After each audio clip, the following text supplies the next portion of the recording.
오늘 예배를 시작으로 우리는 특별한 한 달을 맞이하게 되는데요. 바로 11월 기독교 전통에서 감사의 계절로 지켜지는 달입니다. 이 시간은 지난 한 해 동안 우리를 지켜주시고 채워주시고 인도해 주시는 그 하나님의 놀라운 은혜를 온전히 되새기고 고백하는 시간이 아닙니까? 우리는 흔히 특별히 무엇인가 나에게 주어질 때만 감사할 수 있습니다. 그런데 성경은요, 우리에게 범사에 그리고 모든 상황 속에서 감사하라고 우리에게 말씀하고 있어요. 우리가 살아 숨쉬는 이 순간부터 우리를 구원하신 예수 그리스도, 그 십자가의 은혜까지 우리의 삶은 그 자체가 하나님의 선물이고 감사의 제목인 줄로 믿습니다. 이제 한 달 동안 우리는 성도의 삶에 뿌리 내려야 할 감사의 진정한 의미를 함께 묵상하고요, 우리 영혼의 감사를 회복하는 믿음의 여정을 떠나보려고 합니다. 감사할 것이 있기 때문에 감사한 것이 아니라 감사하기로 결단할 때에 비로소 진정한 기쁨과 평강을 누릴 수 있음을 함께 깨달아가면서 더 깊은 감사, 더 최고의 감사를 드릴 수 있는 오늘 저와 여러분의 그 11월의 삶이 되시기를 주의 이름으로 축복합니다. 오늘 말씀은 예레미야를 통해서 그 백성에게 주시는 하나님 아버지의 말씀입니다. 오늘 말씀에서 표현하고 있는 사람, 즉 인간은 하나님 앞에서 어떤 존재일까요? 먼저 6절 말씀입니다. 여호와의 말씀이니라 이스라엘 족속아, 이 토기장이가 하는 것 같이 내가 능히 너희에게 행하지 못하겠느냐? 이스라엘 족속아, 진흙이 토기장이의 손에 있음 같이 너희가 내 손에 있느니라. 하나님께서 예레미야에게 너는 어서 토기장이의 집으로 내려가라. 거기에서 내가 너에게 나의 말을 전하겠다. 이렇게 말씀을 하세요. 토기장이는 진흙으로 그릇을 만드는 사람이 아닙니까? 예루살렘 성 가까이에 골짜기, 거기에 살았습니다. 예레미야 선지자는 그에게 임한 하나님의 말씀에 순종해서 토기장이의 집으로 내려갔더니 토기장이가 마침 물레를 돌리면서 일을 하고 있었습니다. 보시는 것처럼 지금은 기계를 사용해서 자동으로 그릇을 빚는 물레를 사용하지만 과거에는 직접 발로 굴려서 그릇을 빚지 않았겠습니까? 마침 토기장이가 그릇을 빚고 있는 것을 예레미야 선지자가 보게 됐습니다. 어떤 모습이었을까요? 토기장이가 발로 아래판을 돌리면서 손으로 윗판에서 그릇을 만들다가 어찌된 일인지 그릇이 자기의 마음에 들지 않는 거예요. 그래서 그 흙으로 다른 그릇을 만들게 됐습니다. 이유는 알 수 없지만 토기장이는 자기가 원하는 대로 다른 그릇을 만들게 된 겁니다. 그때 하나님의 말씀이 예레미야에게 들려왔습니다. 이스라엘 백성아, 내가 이 토기장이와 같이 너희를 다룰 수가 없겠느냐? 나 주의 말이다. 이스라엘 백성아, 진흙이 토기장이의 손 안에 있듯이 너희도 내 손 안에 있다. 토기장이가 원하는 대로 그릇을 만드는 것처럼 하나님께서 그 백성을 원하시는 대로 만드시겠다라고 하는 말씀이 아닙니까? 하나님의 명령으로 이 예레미야가 토기장이의 집으로 갔을 때 토기장이는 자신이 만들던 그릇을 깨뜨려서 다른 그릇을 만들게 됐습니다. 그 순간 하나님께서 그 백성에게 절대 주권을 가지고 원하시는 대로 그 백성들을 빚어가신다라는 것을 예레미야가 깨닫게 된 겁니다. 예레미야는 그 토기장이가 하는 일을 보면서 하나님께서 우리에게 하시는 일을 바라보게 되었습니다. 이것을 보면서 우리는 이렇게 고백할 수 있지 않을까요? 우리들은 토기장이의 진흙처럼 하나님의 손에 달려있다고요. 아멘. 이것처럼 신앙은 하나님의 주권을 깨닫고 순종하는 것이 아닐까 생각이 됩니다. 사람은 자신이 하나님의 손에 들려있는 진흙과 같음을 아는 것입니다. 하나님께서 원하시는 대로 나 자신을 빚어가신다는 것을 믿는 것이 바로 믿음의 첫 출발이 아닐까요? 토기장이의 손에서 진흙이 부셔지고 무너지고 깨지는 과정을 거치는 것처럼 우리는요, 하나님의 손 안에서 부셔지고 무너지고 깨지는 과정을 통해서 깨끗이 씻기고 그리고 겸손히 낮아지고 정결하게 된다는 생각이 들었기 때문입니다. 다시 부셔져서 빚어지는 그릇처럼 우리는 하나님의 손에서 다시 빚어지는 진흙과 같은 존재가 아닙니까? 그리고 하나님은 하나님이 원하시는 대로 우리를 빚어가시는 창조주 하나님이십니다. 우리의 토기장이십니다. 부셔지고 무너지고 깨지는 과정이 때로는요 견디기 어려울 수 있습니다. 그런데 그 과정에서 깨끗이 씻기고 겸손히 낮아지고 정결하게 나를 하신다는 사실을 여러분 받아들이시고 하나님 앞에 감사할 수 있는 저와 여러분이 되기를 주의 이름으로 축복합니다. 그러면 하나님이 그렇게 하시는 이유가 무엇일까요? 11절 후반부의 말씀인데요.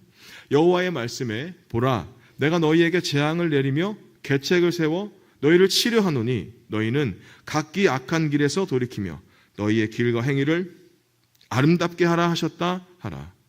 하나님께서 그 택한 백성 이스라엘 백성에게 뭐라고 하냐면요. 보라 내가 너희에게 재앙을 내리겠다. 계획을 세워서 너희를 치려하겠다. 이런 말씀을 하세요. 하나님이 재앙을 내리며 치료하신다고요? 하나님이, 아니 사랑의 하나님이 어떻게 이러실 수가 있습니까? 그런데 그렇게 하시겠다고 하십니다. 하나님께서 그들에게 재앙을 내리시겠다고, 그것도요 계획을 세워서 계획적으로 그들을 치시겠다, 그런 말씀을 하세요.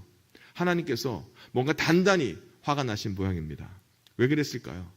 아니 왜 하나님이 그래야만 하셨을까요? 이스라엘은 하나님의 선택된 백성의 상징이 아닙니까? 그런데 그들이 하나님이 아닌 다른 것을 하나님처럼 섬겼습니다. 심지어는 하나님께 예배드리기 위해서 지은 예루살렘 성전에서조차 우상을 섬겼습니다. 우상을 섬기면서도 나는 하나님 잘 믿고 있어, 우리들은 괜찮아, 그렇게 하나님을 잘 섬기고 있다고 착각하면서 살았습니다. 힘을 가진 자들은요 하나님의 뜻을 생각하지 않고 힘없는 사람들을 괴롭히고 착취했습니다. 그런데 이런 그들에게 재앙을 내리는 이유가 단지 그들의 죄를 벌하려는 것뿐일까요? 하나님께서는 그들이 악한 길에서 돌이키기를 원하셨다는 말씀입니다. 여기에서 돌이킨다, 슈브라는 말은 회개한다는 말이 아닙니까? 하나님께서 선지자 예레미야를 토기장이의 집에 보내셔서 토기장이가 진흙으로 그릇을 빚다가 잘 되지 않으니까 그 흙으로 다시 그릇 빚는 것을 보게 하셨습니다. 그리고 말씀하셨어요.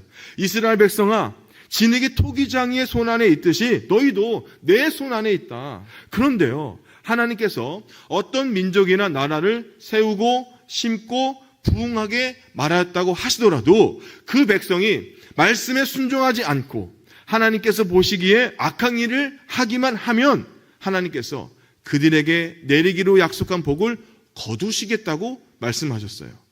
약속한 복을 또 거두시는 하나님이십니다. 하나님은요 말씀하신 재앙이나 복을 거두시는 분이시기도 합니다. 그렇다면 재앙을 경고하시는 이유가 무엇일까요? 그 재앙에서 벗어나서 하나님께로 슈브 돌아오게 하시려는 것이 아닐까요? 그리고 복을 약속하신 이유가 뭘까요?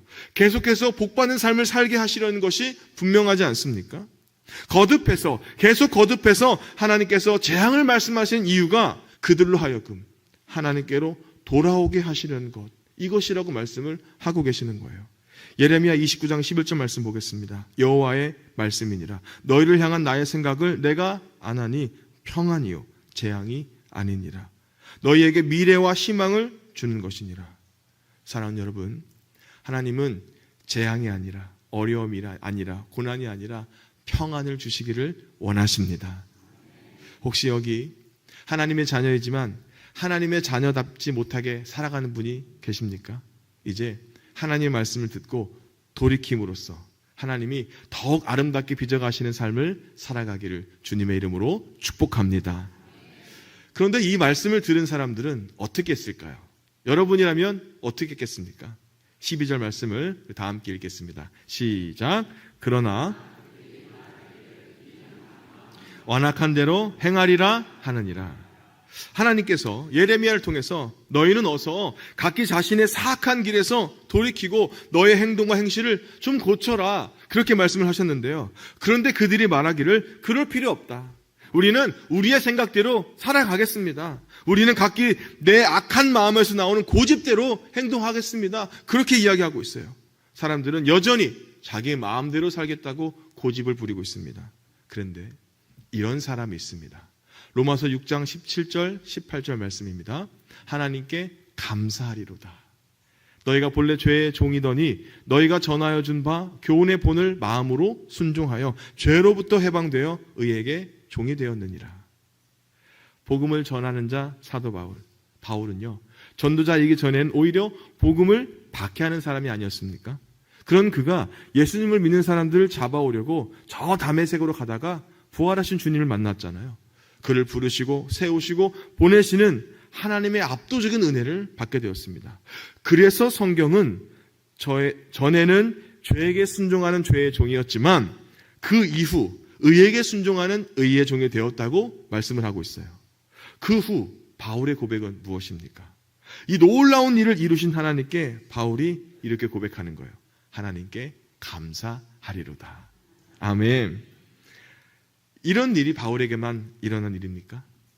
사람마다 경험의 차이는 있지만 예수님을 그리스도로 믿는 사람은 누구나 그 이전에는 죄의 종이었습니다. 하지만 하나님의 말씀에 마음으로 순종해서 의에게 종이 된 사람들이 아닙니까? 하나님의 자녀가 된 사람들이 아닙니까?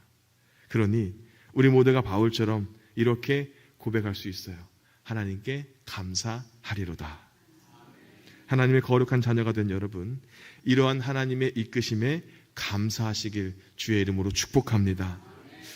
김소엽 시인은 극동방송 하나되게 하소서, CBS 새롭게 하소서를 진행했고요. 또 CTS에서 영상시를 낭송하고 있는 권사님이신데요. 글쎄요, 험한 고생을 전혀 겪지 않았을 얼굴 같아 보이는데, 그런데 이 권사님이 그를 위해서 기도해 주시던 어머니를 당시 국민학교 5학년 때 잃었다고 합니다. 그래서 나름대로 신앙생활을 열심히 했긴 했는데요. 결혼하고 13년째, 초등학교 3학년 된 딸 하나를 남겨두고 연세대학 영문과 교수였던 남편 양영길 장로가 40대 젊은 나이에 과로사하게 됩니다. 가버린 남편을 두고 음식을 전혀 먹을 수가 없는 거예요. 링거를 꽂고 생명을 이어갔습니다. 교회에서요, 목사님, 장로님, 권사님들이 위로차 찾아오면 만나기 싫어서 문도 안 열어줬대요. 기도도 안 나왔고 찬송도 부를 수 없다고 했습니다. 그러기에 하나님을 원망하고 분노한 시간들이 더 많았다고 합니다. 어찌할 바를 몰라서 끝내는 신혼여행지였던 통영의 바닷가를 찾게 됐습니다. 귀에서요, 바다에 빠져 죽어버려 라고 하는 마귀의 속삭임이 들렸답니다. 그런데 갑자기 마음에 뜨거움으로 하나님의 음성이 들렸대요.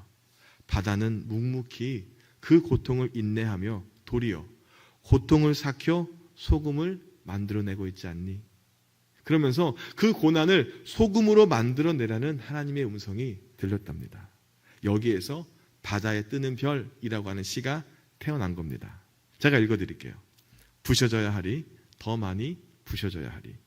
이 생의 욕심이 하얗게 부셔져 소금이 될 때까지 무너져야 하리, 더 많이 무너져야 하리. 이기적 자아가 푸르런 상처로 질펀이 눕기까지. 나는 바다 되어서 이 땅의 모든 것 미련 없이 다 버리고 하늘의 평화를 얻으리라.